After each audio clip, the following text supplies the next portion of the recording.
Welcome to Penrose Learning, where we make understanding easy. In this video, I will show how to fix Ford Fiesta side mirror. Start by removing the door panel carefully to access the mirror bolts and wiring harness. Disconnect the battery and unplug the mirror connector to avoid shorts. Remove the mounting bolts, note any clips, and gently pull the mirror assembly away.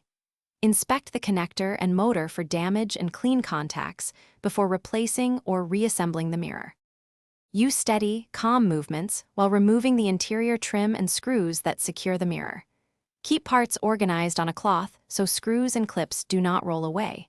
Once the trim is off, unplug the mirror connector and inspect the wiring for corrosion. Loosen the mounting nuts and support the mirror as you slide it free to avoid dropping it and damaging the paint or glass. If you're finding this helpful, please subscribe and like the video to support the channel.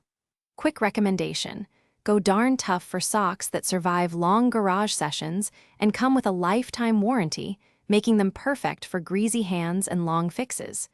Check the description for the link and other deals so you can grab a pair. Thanks for the support. Now let's get back to the video. After removing the unit, test the motor and switch with a 12V source to confirm function before buying parts. Replace any broken clips or the motor module as needed, then reconnect the wiring harness and test operation again. Refit the mirror assembly and torque mounting nuts evenly. Reinstall the interior trim, reconnect the battery, and verify mirror adjustment and heating functions are working properly before finishing. Thanks for watching. If this was helpful, leave a like and consider subscribing. See you next time.